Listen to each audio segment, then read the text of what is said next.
بسم اللہ الرحمن الرحیم۔ السلام علیکم ورحمۃ اللہ وبرکاتہ۔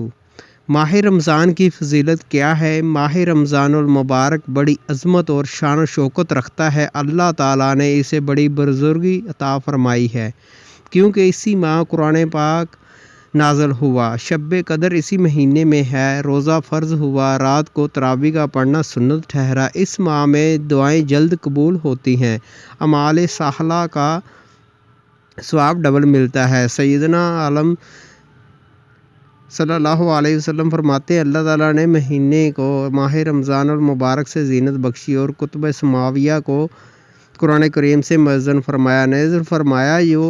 جب ماہ رمضان آتا ہے تو جنت کے دروازے کھول دیے جاتے ہیں، جہنم کے دروازے بند کر دیے جاتے ہیں اور شیاطین کو جنجیروں میں جکڑ دیا جاتا ہے۔ فرمایا جب ماہ رمضان کا چاند طلوع ہوتا ہے تو حضرت جبرائیل علیہ السلام کو رب الجلیل کی طرف سے حکم ملتا ہے کہ حوران بہشت کو سنوارنے کا حکم دو، اور زمین و آسمان میں اعلان کر دو کہ ماہ رمضان المبارک کی تشریف لا رہا ہے۔ اس کی جو شخص بھی تعظیم کرے گا اور آداب بجا لائے گا، اسے بخشش سے نوازا جائے گا۔ شیاطین کو قید کر دو تاکہ روزے دار گناہ کرنے سے محفوظ رہیں۔ محدثین اکرام فرماتے ہیں، جب کوئی روزے دار ماہ رمضان میں فوت ہوتا ہے تو وہ سیدھا جنت میں جاتا ہے، گویا اس کے لیے دوزخ کے در بند ہو جاتے ہیں، اور جب کافر مرتا ہے تو وہ سیدھا واصل جہنم کر دیا جاتا ہے، گویا اس کے لیے دوزخ کے دروازے کھلے ہوتے ہیں۔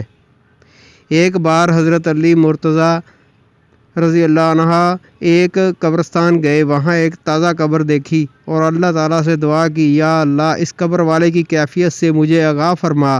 اللہ تعالیٰ نے درمیان سے حجاب دور کر دیے۔ یہ امر شرعاً جائز ہے کہ اللہ تعالیٰ اپنے کسی بندے پر حوالے قبر ظاہر فرما دے۔ فوت شدہ نے حضرت علی رضی اللہ عنہ کو پہچان لیا اور عرض گزار ہوا، میں آگ میں غرق جل رہا ہوں، آپ اس کا یہ حال دیکھ کر بے قرار ہو کر آنکھوں میں آنسو بھر لائے اور دعائے الہی کی مغفرت عطا فرما۔ غیب سے آواز آئی، یا علی رضی اللہ تعالیٰ عنہ اس کی سفارش نہ کیجیے، کیونکہ یہ شخص ماہ رمضان کی عزت بجا نہیں لاتا تھا اور غلط کاری سے باز نہیں آتا تھا، اگرچہ دن کو روزہ رکھتا تھا مگر رات کو بدکاری میں مست رہتا تھا۔ یہ آواز سنتے ہی آپ مزید پریشان ہوئے اور سر سجدے میں رکھ دیا اور نہایت عاجزی سے عرض گزار ہوئے، الہی مجھے اپنے اس بندے کے سامنے خالی نہ لٹا۔ اللہ تعالیٰ نے آپ کی دعا کو بایابی کا شرف عطا فرمایا اور آواز آئی، ہم نے آپ کی اس زاری کے پیش نظر اس کی جملہ خطائیں معاف فرما دی ہیں۔ تو ناظرین اکرام، بس اے ایماندارو، ہمیں چاہیے کہ ماہ رمضان کی عزت و حرمت برقرار رکھیں اور اس کے آداب و احترام کو بجا لایا کریں اور گناہوں سے اپنے آپ کو دور رکھیں۔ نبی کریم صلی اللہ علیہ وسلم فرماتے ہیں، جس شخص نے ماہ رمضان میں گناہوں سے کنارہ کشی اختیار کی، اللہ تعالیٰ اس کے باقی 11 ماہ کے گناہ معاف فرما دیتا ہے، اگرچہ بندہ ان خطاؤں کی معافی کا واسطگار نہ بھی ہو۔ نبی کریم صلی اللہ علیہ وسلم فرماتے ہیں، آگاہ ہو جائیے کہ تم پر ایک بہت بڑا مہینہ سایہ کرنے والا ہے، اس کی حرمت وسائے کو ایمانداروں کے لیے وسیع کر دیا گیا ہے۔ اس کا پہلا عرصہ رحمت اور دوسرا مغفرت اور تیسرا دوزخ سے آزادی کی نوید دلاتا ہے۔ حدیث شریف میں ہے کہ ماہ رمضان کے ہر دن اور ہر رات میں ہزار گناہ گاروں کو اللہ تعالیٰ دوزخ سے نجات عطا فرماتے ہیں۔ ایک اور حدیث شریف میں ہے کہ اللہ تعالیٰ ماہ رمضان کے ہر جمعے کی شب 6 لاکھ گناہ گاروں کو عذاب دوزخ سے رہائی عطا فرماتا ہے۔ حضرت موسیٰ علیہ السلام کی طرف وحی آئی کہ امت محمدیہ کو 2 نور عطا کروں گا، ایک قرآن اور دوسرا ماہ رمضان، اور 2 طریقوں سے نجات عطا کروں گا، ایک قبر کی طریقی اور دوسری روز محشر کی طریقی۔ نبی کریم صلی اللہ علیہ وسلم نے ایک مرتبہ حضرت ماہ رمضان کی پہلی تاریخ کو فرمایا، اگر بندوں کو ماہ رمضان المبارک کے ثواب کا مکمل پتہ چل جائے تو آرزو کریں کہ کاش کہ پورا سال ہی روزے رکھا کریں، کیونکہ ایک ماہ ہی نہیں بلکہ سال ہی رمضان ہوتا ہے۔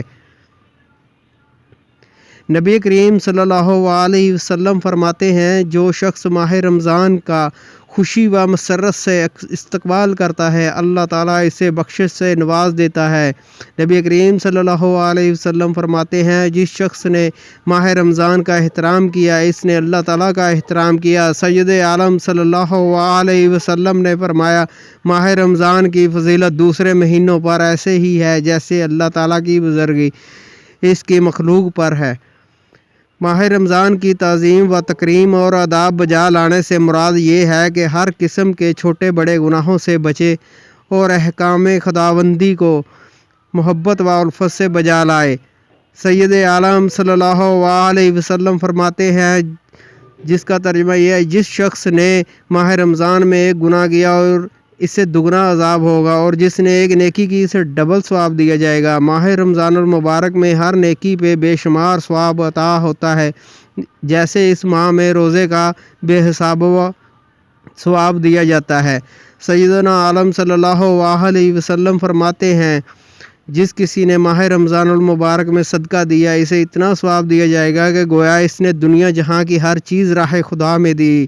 جس کسی نے ماہ رمضان میں ایک رکعت ادا کی اسے 2 لاکھ رکعت کا ثواب عطا ہوگا اور جس نے اس ماہ میں ایک بار سبحان اللہ کہا اسے 1 لاکھ بار سبحان اللہ کہنے کا ثواب ملے گا اور جس نے کسی کو کپڑا پہنایا روزے قیامت اللہ تعالیٰ 60 لاکھ گلے عطا فرمائے گا۔ جس نے اس ماہ مقدس میں بھوکے کو کھانا کھلایا یا روزہ افطار کروایا اللہ تعالیٰ اسے روئے زمین کے برابر سونا صدقہ کرنے کا ثواب عطا فرمائے گا۔ جس نے روزے دار کو پانی پلایا وہ گناہوں سے ایسے پاک ہو گئے گویا وہ ابھی ابھی اپنی والدہ کی گود میں آیا ہے۔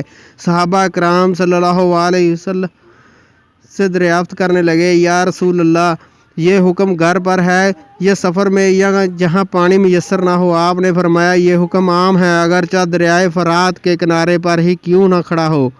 آپ صلی اللہ علیہ وسلم نے فرمایا مسافر کو روزہ افطار کرانے والا پل صراط سے بجلی کی چمک کی مثل تیزی سے گزر جائے گا۔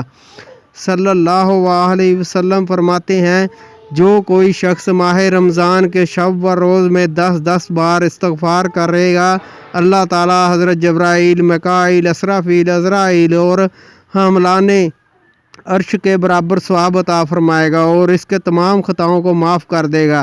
حضرت ابو ہریرہ رضی اللہ تعالیٰ عنہ نے روایت فرمایا تو دریافت کیا استغفار کیا ہے؟ آپ صلی اللہ علیہ وسلم نے فرمایا استغفار لا الہ الا توب علیہ۔ حضرت عبد الرحمن بن عوف رضی اللہ تعالیٰ عنہ نے فرمایا نبی کریم صلی اللہ علیہ وسلم سے عرض کیا ماہ رمضان میں سب سے اعلیٰ وظیفہ کیا ہے؟